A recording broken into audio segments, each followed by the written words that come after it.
Hello everyone and welcome to the brand new season of Offbeat. I hope you're all sitting comfortably on a table or a chair or a couch or even a beanbag from Amazon. I'm Kendra Jewell, your season 10 co-host. Hello, and I'm Felicity. And it's time that you all crack open a couple of raw eggs onto a glass and then drink it, turn on the kettle, and then pretend you're reading the newspaper. That's right, it's Offbeat, the morning edition.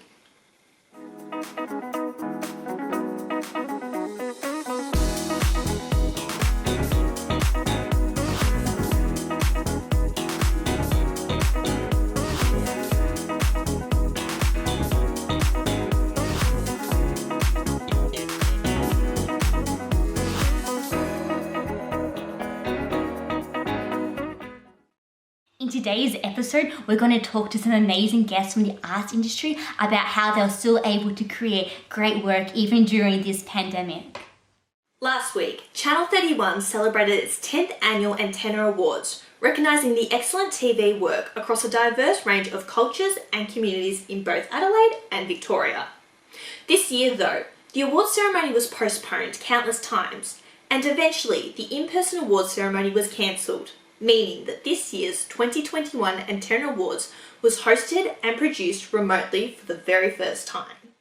Today we'll be speaking with one of the producers of the award ceremony, Marie Kelly, about how she went about undertaking this massive task. We'll also be speaking to Nikki Viveka, an award-winning poet who has worked extensively in stand-up, theatre and burlesque, with many of these works being done during COVID. Melbourne's film and TV industry has had a proverbial shot in the arm lately. Hollywood productions have been scrambling across the world to try and find locations to have their films made in. One such show is Clickbait, starring Zoe Kazan and Adrian Grenner. This 8-part series most recently premiered on Netflix, so we thought we'd bring in our resident reviewer to show you more about the show. This is a message for Nick's kidnapper. He is a husband, a father, a brother. Hi guys, today I'll be talking about the new Netflix series Clickbait. It tells the story of Pia Brewer, whose brother is kidnapped and forced into playing a twisted online game.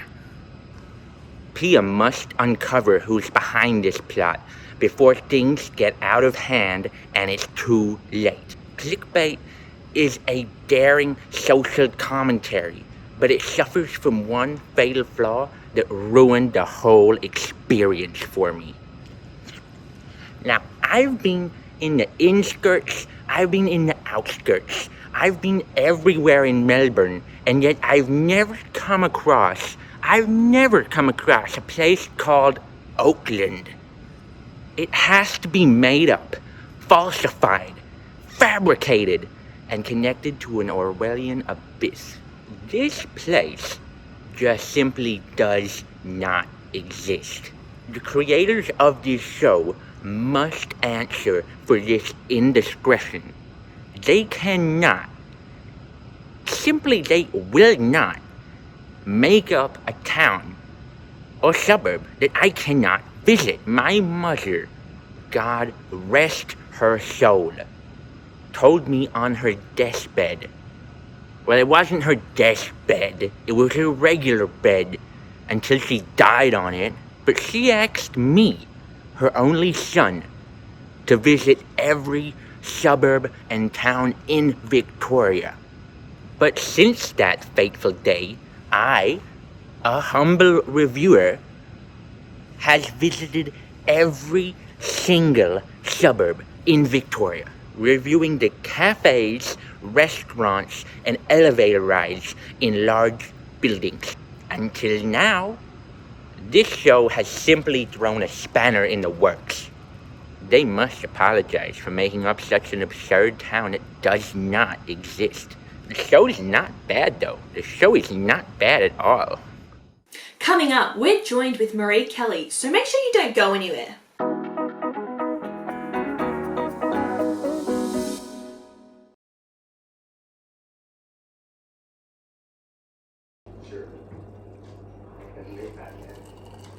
A few weeks ago, Channel 31 celebrated their 10th Antenna Awards, celebrating community television from different communities and cultures. After missing the 2020 awards ceremony, the ceremony was postponed countless times and eventually cancelled from an in-person event to the very first remote online awards ceremony. We are humbled to be with director, actor and producer of the 2021 Antenna Awards, Marie Kelly, who will discuss the challenges of bringing a remote online awards event as well as the opportunities Channel 31 provides to the wider community. Thanks for joining us today, Marie. As I understand, you've made quite a name for yourself through acting, directing, producing and more. Can you explain your initial interest to begin volunteering at Channel 31? My first gig at Channel 31 was actually to interview Pete Murray for a show called Shuffle Melbourne, where we talked music. So it was after that interview that I found out Channel 31 were doing their internship program. And so I thought, well, this is great because unfortunately the show didn't get to go ahead. I was like, I'll still get some experience behind the scenes because I was starting to look at producing and get an eye for editing. So I wanted more experience doing that. And that's how I got involved. Amazing. So the Antenna Awards were postponed countless times this year. How frustrating was it for you and everyone working on it to not have an in-person ceremony this year? It was devastating because it takes out so much of the community in community television.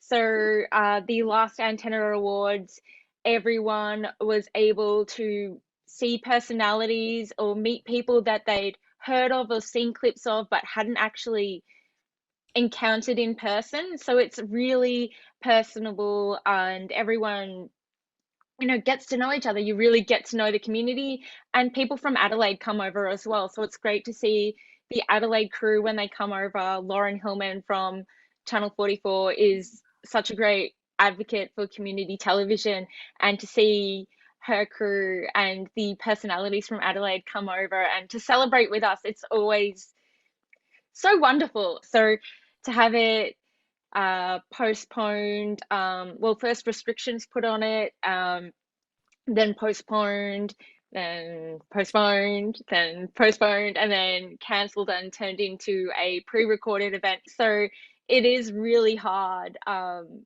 the community and everyone involved to not have an in-person event. So you've been a part of these Antenna Awards previously. What roles did you possess and what years were they in? I've only been part of this year's, the 2021 Antenna Awards and the 2019 Antenna Awards. So in 2019, I was talent wrangler.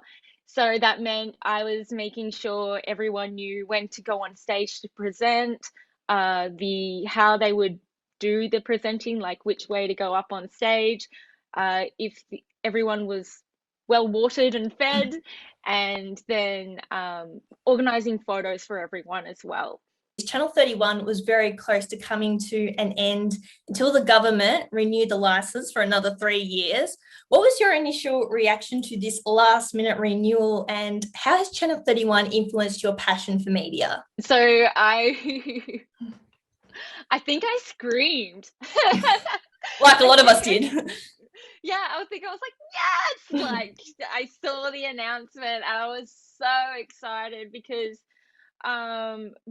we hadn't found out before the Antenna Awards, we were thinking that the Antenna Awards was going to help push us over the line. And when they didn't go ahead, there was kind of this dread with everyone involved that, oh no, if we couldn't put together the Antenna Awards, maybe we're definitely not going ahead as a station. What are we going to do with the Antenna Awards if we have nowhere to broadcast it? So there was just so much tension between the antennas being postponed for the first time and the renewal in late June. But it was such a huge relief. And yeah, every time we have this little battle, which I'm so glad we've been renewed for 3 years instead of just a 12-month extension. Every time we have this little battle, everyone comes out of the woodwork. People who've been involved 10 years ago, people who are from RMI TV like yourself, newly coming to community television, everyone comes out to support it, even politicians as well. How much time did it take to prepare the ceremony, and what work went into the remote ceremony? Ooh, okay, so the original ceremony, we started preparing the first week of April because it was meant to be the last weekend in May. So about 2 months of preparation, but things had been organized before I came on board. And then when it came to rejigging the ceremony for pre-record, uh, there wasn't much work to be done because a lot of it already had been there.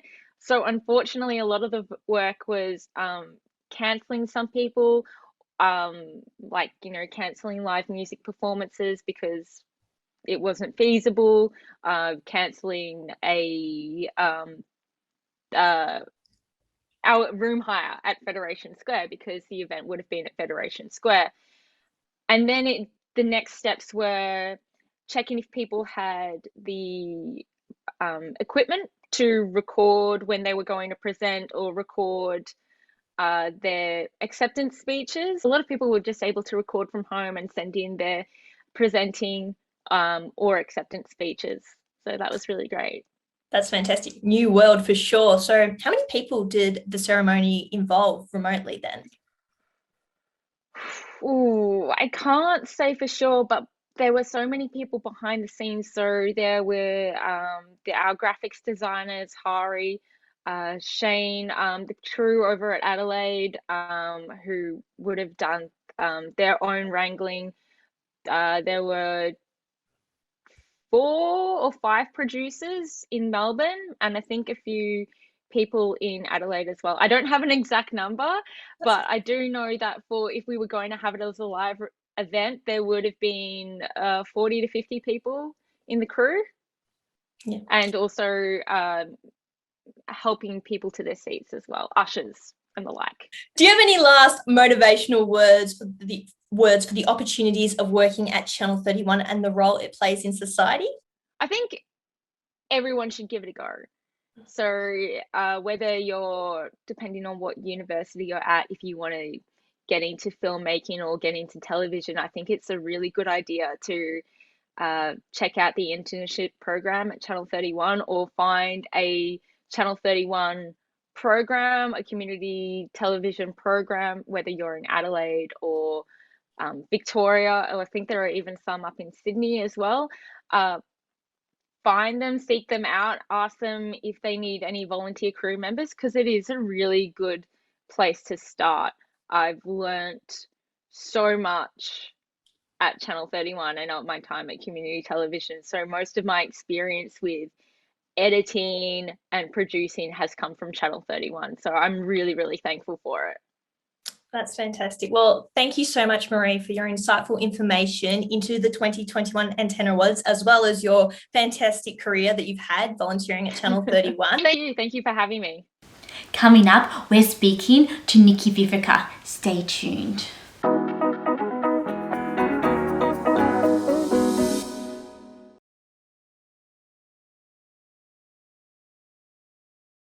Our next guest is an album performer who's made a name for herself in such diverse fields as theatre, burlesque, stand-up, poetry, and improv. She has devised and performed in her own solo shows, including Asexual Healing, The Lazy Show, and The Wasp Movie. She has performed in numerous improv conspiracy shows over the years and was a prize winner in the 2019 Midsummer Queer Poetry Slam. Nikki Viveca, welcome to Offbeat. You've performed improv, spoken word, poetry, and burlesque, to name it just a few styles. What inspired you to perform and cast in such a wide net? When I started performing, I started really enjoying the possibilities in different forms. And I think the reason why I keep hopping from form to form is that you find there's some things which don't work in one form, which work so much better in another. Or there's some things which do translate from one to another, but it brings out a different thing when you do something that, say, I wrote as a stand-up bit, I then do as a poem, for instance. It brings a different thing out of the same kind of content. but it was improv that really got me like performing regularly. Like, you know, the constant performance, like learning by performing all the time. Yeah. By taking as many risks as you want, doing as many, like, you know, trying all sorts of stuff. Like I did some bad improv as well. I've done some terrible improv, but that's part of it. That part of it is terrible and part of it's amazing. And the audience love watching it, whether you fail or succeed. And I really love the immediacy of improv as well, that something could be happening in the world and you could get up on stage and do a bit about it that night. And it's completely disposable because of the whole improv mindset. Like, seriously, improv's it's a bit of a cult. You get into it and you're like, improv for life, improv rules for everything. I'm going to improvise my whole life. All life is improv, isn't it? And you get really super into it, but it makes you quite, like, it makes you quite confident just about trying things. Yeah. You know, as long as you're sitting worrying, oh, do I have this joke right? You're just like, I'll just try this. We'll see where it goes. And if that fails, my scene partner will get me out of it. We'll work our way out of it. As someone with such a diverse range of performance styles, can you describe how your relationship with the audience evolves in each form? Yeah, that's an interesting one. I think possibly my favourite one for audience interaction is stand-up. Because that one you have a very direct connection. With stand-up, because you're there talking, I'm usually talking about very personal stuff. Yeah. So it's usually very personal material. But so I've got the bit that I'm wanting to say, which is important to me, but my main goal is also to make the audience really enjoy it and to really laugh. And so the whole time you're doing stand-up, you're seeing how the audience are reacting, you're clocking which jokes they like, what sort of jokes they like, what sort of pacing they like, what sort of things they enjoy, and you change what you do and how you present it. And so sometimes the material will change a bit every night. It's like the audience aren't going for those sort of jokes, so I'll lean away from them. Oh, righty, yeah. When I came to Melbourne, the theatre scene is very good, and the music scene is very good if you're into going to gigs and stuff like that. Poetry was around, but it's like a little bit underground. It took me a while to find that spoken word scene, and it seems to be much bigger now. There's a lot of stand-up, but it wasn't as diverse back in the day when I first arrived, and it's gradually got better and better. Has lockdown had any unexpected positive aspects on you as a creator? In different ways than what I thought it would. And in very different ways. Because when it happened, I was in a very good place mentally at the start of lockdown. I'd just been to the Seven Sisters Festival, the women's festival out in the bush. I'd done a whole bunch of feelings. Yeah. And that's when we got the news that things are all getting shut down. And so we're all out in the bush being like, we need to bring back our energy. We need to bring back this spirit back to the world. Quite confident at the beginning of lockdown that, about what I wanted to do. And I was all into the idea of oh yes, I'll do the pivot. I'll do the pivot to video, and I'll make sure I make this nice, sort of calming, encouraging, positive video works, and I'll be like but had all these great dreams, and of course, within a few weeks of lockdown, it's just constant internal screaming, and you don't do any of that. But I did a lot of really internal, soul-searching kind of poetry, and I write poetry on themes which I've never touched on before. Wow. And so I took poetry to very different spaces. Yeah. Of course, during isolation, nobody was really that in the mood for comedy. Everybody wanted the pain stuff. And that's all I wanted to write. And it's mostly what people were responding to. People wanted to do that soul-searching stuff. And so I did less of that pulling away from that type of writing. And so I've written a lot of poems, which I'm very, I've gone to different spaces, which I'm quite proud of. The projects that have happened during lockdown, I'd say of all the arts projects we put up trying to make, most of them haven't been able to go ahead, or it was just too hard to do, from home without anyone else around. So I found that they are very sort of in touch with the spirit of the time. They really speak to the spirit of the time in some way. Wow. And you find yourself expressing things. It's sort of hard to know what's going to happen next. It is, isn't it? I do feel kind of fortunate that I do have so many arts. That's been one of the good things, is I have been able to roll with what the situation is kind of demanding of me in some ways. if I'd just been doing improv and stand-up, I'd be Yeah. pretty sad at the moment because that's been so hard to do. I found that poetry and burlesque both work. You can really adjust them to the camera. With the poetry, you can really sort of direct it at the audience, even if you are just on camera. And you know, burlesque film has its own history. It's different rules and style things differently, but you can really play with the visual element of it. I actually, like, in the break between lockdowns, I did 2 plays, can you believe? Oh, righty, yeah. And one was like a verbatim theatre piece about rural queer experiences. Wow, yeah. So that was a very, again, like, it was, you know, very sort of in the spirit moments, because that's a very isolating experience. Yeah, no, definitely.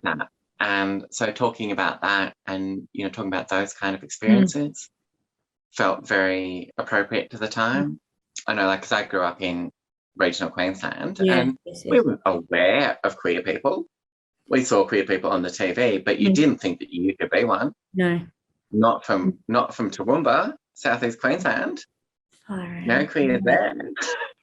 Yeah, so that show's a very, very important one to me. It's called Thrive. I should mention the show. Oh, Thrive. yes, Thrive. Perfect. Yeah, so it is one that I hope that we are able to tour to lots of places. Definitely. Because seeing something like that when I was a kid would been amazing. Last year, you co-created Extravaganza, an evening of asexual performance, story and song, possibly the first of its kind anywhere in the world. How did that come about? Maybe. What was, are you?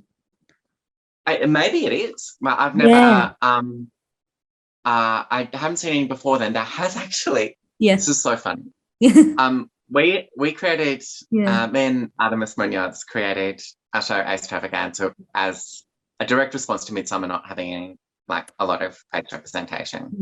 Yeah. For some reason, I've been doing age shows for years. Both of us have been doing shows about it for a while, but neither of us had done one at Midsummer for some reason. Yeah. And then we were starting to see some shows were mentioning asexuality, but they weren't made by ace people. And we're like, no, there needs to be a by ace for ace show. We want to have a show where all of us can come and we can get as many of the people from the ace community as we can on stage. Yeah, so it was a really beautiful experience, and I don't think I hadn't seen any other shows like it. So, what other shows do you have coming up? I think you touched on it a bit earlier. Got some. Well, so it's kind of hard to talk about at the moment because we don't know. Yeah, it's so up in the air, isn't it? Yeah. We don't know, and there are some publicity embargoes as well. But COVID willing, if things open up, we will be bringing Thrive back, the verbatim theatre piece I mentioned, the rural queer. Yes. Perfect. The big cabaret show performing, the transgender cabaret spectacular, gender euphoria, and it's a little hush up at the moment, but we are bringing Extravaganza back. Beautiful. We're planning to relaunch Extravaganza sometime soon, and we've got very exciting plans for that. Any asexual artist watching Get this, involved. if you're like, hey, that's me, I'm Ace, I'm an artist, I want to be in a show, drop me a line at Nikki Viveca on Instagram. Awesome. Well, thank you so much for talking with me today. We greatly appreciate Marie Kelly and Nikki Viveca for their scintillating discussions on the role of the arts during the pandemic. Sadly, we've reached that time in the morning where we have to say a big farewell to all our viewers. A big thank you to our 2 incredible guests, Nikki Viveca and Marie Kelly, for joining us on the show this morning. Also, massive shout out to our correspondents on the show, and we'll be back next week talking all things art, culture and much, much more. So we look forward to your company next week, but until then, have a lovely week and goodbye.